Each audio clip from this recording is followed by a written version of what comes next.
Welcome to మెగానే TV బన్నీ topic. Turkey విమానాలు వస్తున్నాయి, కానీ వాటిలో ఏముందనేది ఇంకా సస్పెన్స్ గానే ఉంది. డ్రోన్లా, ఎయిర్ డిఫెన్స్ సామాగ్రినా, లేక మరేదైనా వ్యూహాత్మక సరుక? సమాధానం బయటపడే వరకు పాకిస్తాన్ ఆకాశంలో ప్రతి కదలిక పైన నిఘా కొనసాగాల్సిందే. మరి ఈ విమానాల వెనక అసలు గేమ్ ఏంటి? Let's watch. పాకిస్తాన్ ఆకాశంలో గత కొన్ని రోజులుగా కనిపిస్తున్న టర్కీ సైనిక రవాణా విమానాలు ఇప్పుడు కొత్త చర్చకు తెరతీశాయి. ఆగస్టు 19 నుంచి 21 మధ్య సుమారు 60 గంటల వ్యవధిలో టర్కీకి చెందిన C-130 మెర్క్యురీస్ A400M విమానాల రాకపోకలు నమోదయ్యాయి. ఓపెన్ స్పోర్ట్స్ ఫ్లైట్ ట్రాకింగ్ సమాచారాన్ని పరిశీలించిన నివేదికల ప్రకారం ఈ విమానాలు నూర్ ఖాన్, మస్రూర్, మురీద్ వంటి పాకిస్తాన్ సైనిక వైమానిక స్థావరాలను చేరుకున్నాయి. ఇంత తక్కువ వ్యవధిలో ఇలాంటి వరుస కదలికలు కనిపించడమే ఇప్పుడు అసలు ఆసక్తికి కారణంగా మారింది. ఎందుకంటే సాధారణ రవాణా కదలికలతో పోలిస్తే ఈ పర్యటనల సమయం సంఖ్యపై భారత రక్షణ వర్గాలు దృష్టి పెట్టాయి. అయితే విమానాల్లో ఏమి తరలించారనే ప్రశ్నకు ఇప్పటివరకు స్పష్టమైన సమాధానం లేదు. టర్కీ ప్రభుత్వం కానీ, పాకిస్తాన్ ప్రభుత్వం కానీ ఈ విమానాల్లో నిర్దిష్టంగా ఏ సామాగ్రి ఉందో బహిరంగంగా ప్రకటించలేదు. అందుకే వీటిని నేరుగా ఆయుధ సరఫరా విమానాలుగా పేర్కొనడం ప్రస్తుతానికి సరైనది కాదనే చెప్పుకొచ్చారు. అయితే డ్రోన్లు, ఎయిర్ డిఫెన్స్ పరికరాలు లేదా ఇతర సైనిక లాజిస్టిక్స్ తరలింపు జరిగి ఉండవచ్చనే ఊహాగానాలు మాత్రం మొదలయ్యాయి. ఇక్కడే ఈ కథ సాధారణ విమానాల రాకపోకల నుంచి వ్యూహాత్మక అంశంగా మారుతుంది. ఎందుకంటే ఈ కదలికలు ఆగస్టు 7న కుదిరిన మక్కా జాయింట్ డిఫెన్స్ అగ్రిమెంట్కు కొద్ది రోజుల తర్వాతే కనిపించాయి. అంటే ఒకవైపు కొత్త రక్షణ ఒప్పందం, మరోవైపు వేగంగా సాగుతున్న సైనిక రవాణా రెండు ఒకేసారి కనిపిస్తున్నాయి. అయితే ఈ రెండు పరిణామాల మధ్య ప్రత్యక్ష సంబంధం ఉందని నిర్ధారించే ఆధారం ఇప్పటివరకు బయటపడలేదు. అందుకే ఇప్పుడు అసలు ప్రశ్న విమానం ఎందుకు వచ్చిందనేది కాదు, దాని వెనుక ఉన్న వ్యూహాత్మక అవసరం ఏమిటన్నదే.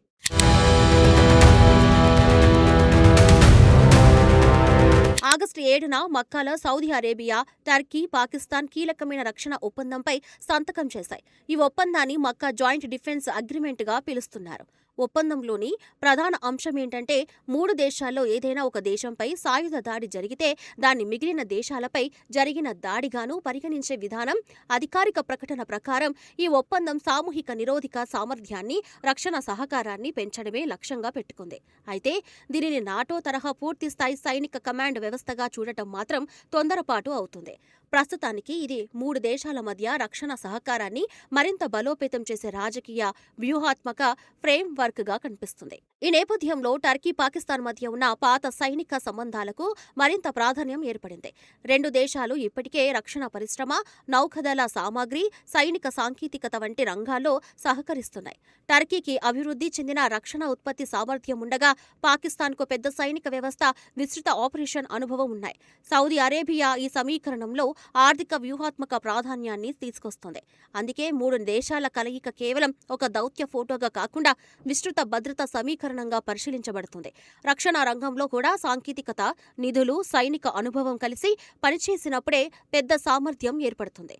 మక్కా ఒప్పందం తర్వాత టర్కీ, పాకిస్తాన్ సైనిక కదలికలు అందుకే మరింత నిశితంగా గమనించబడుతున్నాయి. టర్కీ, పాకిస్తాన్ రక్షణ సంబంధాల గురించి మాట్లాడినప్పుడు డ్రోన్ టెక్నాలజీని పక్కన పెట్టడం కష్టం. ఆధునిక యుద్ధాల్లో డ్రోన్లు కేవలం దాడి కోసం ఉపయోగించే పరికరాలు మాత్రమే కావు. నిఘా, లక్ష్య గుర్తింపు, సమాచార సేకరణ, ఎలక్ట్రానిక్ కార్యకలాపాలు వంటి అనేక పాత్రల్లో అవి ఉపయోగపడుతున్నాయి. 2025 మేలో భారత పాకిస్తాన్ ఘర్షణల సమయంలో డ్రోన్ల ప్రాధాన్యం మరోసారి స్పష్టమైంది. భారత అధికారిక వివరాల ప్రకారం పాకిస్తాన్ నుంచి భారీ స్థాయిలో డ్రోన్ చొరబాట్ల ప్రయత్నాలు జరిగాయి. భారత విదేశాంగ మంత్రిత్వ శాఖ తెలిపిన వివరాల్లో సుమారు 300 నుంచి 400 డ్రోన్లతో 36 ప్రాంతాల్లో చొరబాట్ల ప్రయత్నాలు జరిగినట్టు నిర్ధారించారు. వాటిలో కొన్ని డ్రోన్ శకలాలపై జరిగిన ప్రాథమిక ఫోరెన్సిక్ పరిశీలన టర్కీకి చెందిన ఆసిస్ గార్డ్ సోంగార్ వ్యవస్థ వైపు సూచించిందని భారత అధికారులు తెలిపారు. అయితే ఆ పరిశీలనను మొత్తం డ్రోన్ ఆపరేషన్కు వర్తింపచేయడం సరైంది కాదు. ఎందుకంటే యుద్ధ సమయంలో ఉపయోగించిన ప్రతి డ్రోన్ ఒకే రకానికి చెందినది అందుబాటులో ఉన్న సమాచారం నిర్ధారించదు. అయినా టర్కీ తయారీ డ్రోన్ వ్యవస్థల పేరు అధికారిక భారత బ్రీఫింగ్లో ప్రస్తావనకు రావడం మాత్రం గమనించదగ్గ అంశం. దీంతో ఇప్పుడు పాకిస్తాన్ తన డ్రోన్ సామర్థ్యాలను మరింత పెంచుకుంటుందా అనే చర్చ మొదలైంది. అదే సమయంలో డ్రోన్ ఉంటే సరిపోదు, వాటిని గుర్తించే రాడర్లు, కమాండ్ వ్యవస్థలు, ఎలక్ట్రానిక్ వార్ఫేర్ సామర్థ్యాలు కూడా అవసరం. ప్రతి దేశం ప్రత్యర్థి సామర్థ్యాలను దృష్టిలో పెట్టుకుని తన రక్షణ వ్యవస్థలను మెరుగుపరుచుకోవడం సహజం. అందుకే టర్కీ నుంచి వస్తున్న ప్రతి సైనిక రవాణా విమానాన్ని కేవలం ఒక విమాన ప్రయాణంగా కాకుండా విస్తృత రక్షణ అవసరాల నేపథ్యంలో చూస్తున్నారు.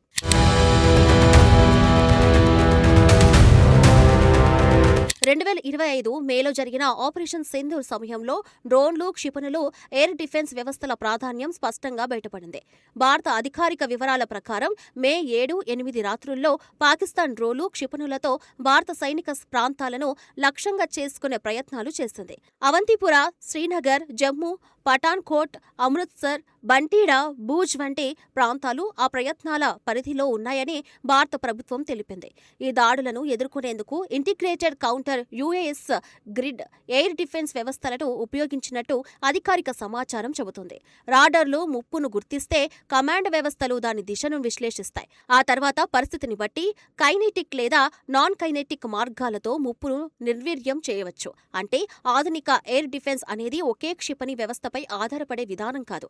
రాడర్, కమాండ్ కంట్రోల్, గన్స్, మిసైళ్లు, ఎలక్ట్రానిక్ వ్యవస్థలు కలిసి పనిచేసే నెట్వర్క్ అది. ఆపరేషన్ సింధూర్లో భారత ఆకాశ్ వంటి స్వదేశీ వ్యవస్థలు కూడా ఉపయోగించబడ్డాయని రక్షణ మంత్రిత్వ శాఖ తెలిపింది. దీంతో భవిష్యత్ ఘర్షణల్లో ఆకాశాన్ని ఎవరు నియంత్రిస్తారన్నది కేవలం ఫైటర్ జెట్ల సంఖ్యతో నిర్ణయించబడేదనే విషయం మరింత స్పష్టమైంది. చిన్న డ్రోన్ నుంచి భారీ క్షిపణి వరకు ప్రతి ముప్పును గుర్తించే సామర్థ్యం కీలకంగా మారింది.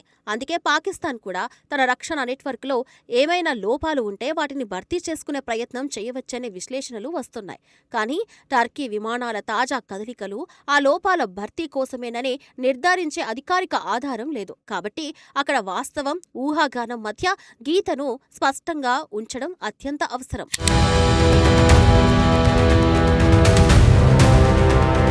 ఇప్పుడు అందరి దృష్టిని ఆకర్షిస్తున్న ప్రధాన ప్రశ్న ఒక్కటే.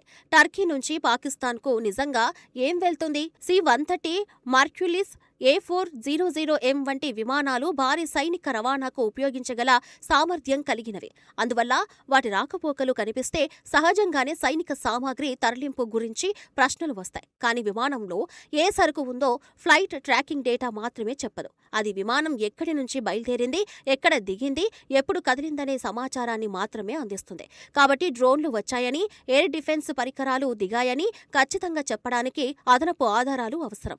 ప్రస్తుతం అందుబాటులో ఉన్న నివేదికల్లో మాత్రం ఆయుధాల తరలింపుపై అధికారిక ధృవీకరణ లేదు.